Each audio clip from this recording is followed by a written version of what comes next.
Décidément, nous vivons une époque intéressante. Certes dure pour beaucoup d'entre nous, mais néanmoins fascinante.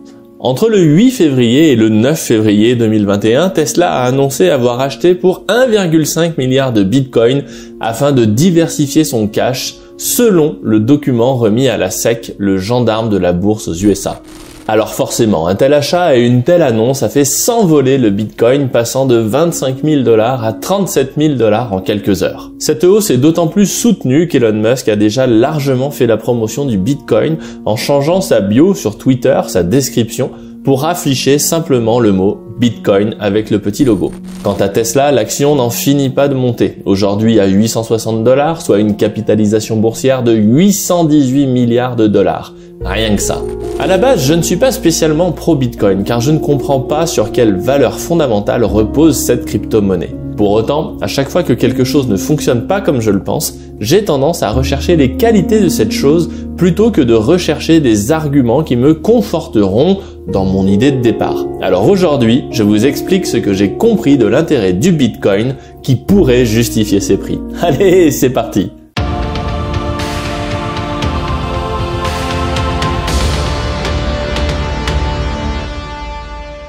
Reprenons. Bitcoin, c'est une crypto-monnaie basée sur une blockchain.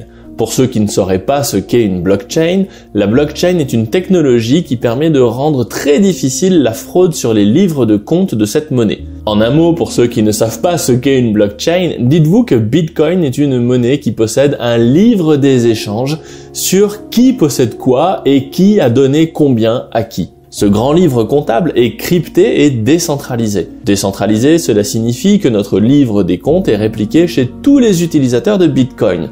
Donc, on ne peut pas le falsifier pour deux raisons. Premièrement, il est crypté.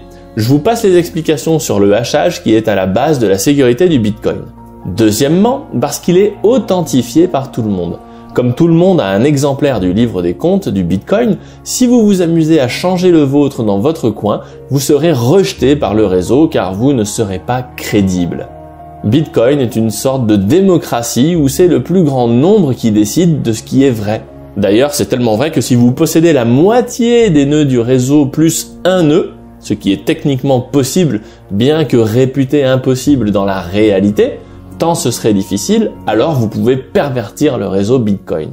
Bien, donc Bitcoin, fondamentalement, c'est une chaîne d'information quasiment infalsifiable que les gens utilisent comme une monnaie. C'est d'autant plus pertinent qu'une monnaie n'est rien de plus que cela, une chaîne de confiance. Et la confiance et l'information ont de très nombreux points en commun. Dit autrement, si j'ai confiance dans quelque chose, c'est précisément car je détiens des informations crédibles dans lesquelles je crois. C'est ça le point de départ de Bitcoin, la confiance dans le plus grand nombre. Par contre, Bitcoin s'oppose à la monnaie en deux points significatifs. Premièrement, la monnaie est centralisée. Il n'y a pas de monnaie sans un État central. Deuxièmement, la monnaie, c'est le pouvoir. Et aujourd'hui, le pouvoir est exercé avant toute autre chose par les États. Pour autant, l'histoire avec un grand H nous a appris que le pouvoir peut changer de main. D'ailleurs, les États ont une durée de vie, plus ou moins longue, généralement en siècles et plus rarement en millénaires comme la Chine ou le Japon, mais ils ont une durée de vie. J'ai fait une vidéo sur le cycle de vie des civilisations sur la base des travaux de Ray Dalio notamment. Du coup, si de plus en plus de gens sont prêts à donner leur monnaie étatique pour avoir des bitcoins, cela signifie concrètement que de plus en plus de gens pensent que mettre sa confiance dans un réseau informatique décentralisé, c'est mieux que de placer sa confiance dans les États. Car je le rappelle, la monnaie, c'est l'État. Donc les acheteurs de Bitcoin croient en une révolution, c'est-à-dire un changement de régime politique. Ma foi, pourquoi pas ? Pour faire court, du point de vue des États, il n'y a pas de porte de sortie possible avec une monnaie qu'ils ne contrôlent pas. Ils ne peuvent pas adopter une monnaie libre et autogérée quand bien même ils le voudraient, car ils vivent tous au-dessus de leurs moyens. S'ils perdent le pouvoir monétaire, alors nous changeons automatiquement de régime politique. C'est la définition même du mot révolution, un changement de régime. À toutes fins utiles, je rappelle que l'État dispose du pouvoir législatif et judiciaire, à savoir le juge, la police et l'écriture de la loi, et c'est pour ça qu'il n'y a pas une révolution tous les 3 ans. Le pouvoir de la violence légitime de l'État est conféré par le peuple, mais il est utilisé pour protéger l'État avant toute autre chose, si vous voyez ce que je veux dire. Donc, par nature, un révolutionnaire s'expose à faire l'expérience de la massue, de la violence légitime de l'État en place. Après, on pourrait imaginer que Bitcoin soit considéré comme un actif, un peu comme l'or, et que les États se contentent de lui mettre les bâtons dans les roues, comme l'or, pour qu'il soit légal, mais pas pratique. Dans ce cas, Bitcoin pourrait devenir une sorte d'or numérique. Par contre, le gros problème, c'est qu'au moment où les USA ou l'Europe rentreront dans des problèmes monétaires existentiels, on peut se demander s'ils trouveront le Bitcoin et toutes ses possibilités de dématérialisation de la valeur aussi amusantes qu'aujourd'hui. Rappelez-vous que les USA ont déjà interdit la possession d'or dans le passé, et c'est bien pour ça que je dis à tous ceux qui veulent acheter de l'or de le stocker dans des pays où le droit de propriété a fait ses preuves, même en temps de crise. Gardez également à l'esprit que la détention de Bitcoin n'est absolument pas anonyme pour 99% de ses utilisateurs qui les achètent gaiement par carte bleue. Au final, j'ai tendance à penser que Bitcoin va conserver une valeur élevée tant qu'il ne devient pas un instrument de masse pour échapper au contrôle monétaire qui soutient l'existence même des États. Sinon, ce sera la répression. Dans le cas de l'or, on est dans un équilibre entre justement contre-valeur monétaire et utilisation dans la pratique de ce métal précieux pour les échanges. Et c'est cet équilibre fragile qui a mis 5000 ans à s'établir que le Bitcoin n'a pas encore trouvé. Le cas de la Chine est très parlant à ce sujet. Je pense ne pas dire de bêtises en affirmant que Pékin n'acceptera jamais que le pouvoir monétaire lui échappe. Jack Ma et son entreprise Ant en font l'expérience très vive en ce moment même. Jack Ma a disparu, probablement enlevé par l'État chinois pendant plusieurs mois. Et quand on dit qu'il a réapparu, on le voit pas très souvent non plus. Pendant cette période, il est possible que des représentants du gouvernement lui aient expliqué la bonne façon de penser. Ces stages intensifs, dirons-nous, sont une pratique assez courante en Chine lorsque vous êtes quelqu'un d'influent qui dévie un peu trop de la ligne du parti. Mais quel a été son péché? J'en ai parlé dans une vidéo avec Charles Gave, vouloir émettre du crédit avec son entreprise Ant Group. Donc, en Chine, on ne plaisante pas avec la monnaie. D'ailleurs, la Chine est le premier pays à avoir son yuan numérique tout à fait centralisé et complètement traçable. Pourtant, la justice chinoise a accepté la détention de Bitcoin en tant qu'actif. C'est étonnant, non? Ça me fait dire que la Chine ne voit pas Bitcoin comme une menace monétaire, au moins pour l'instant.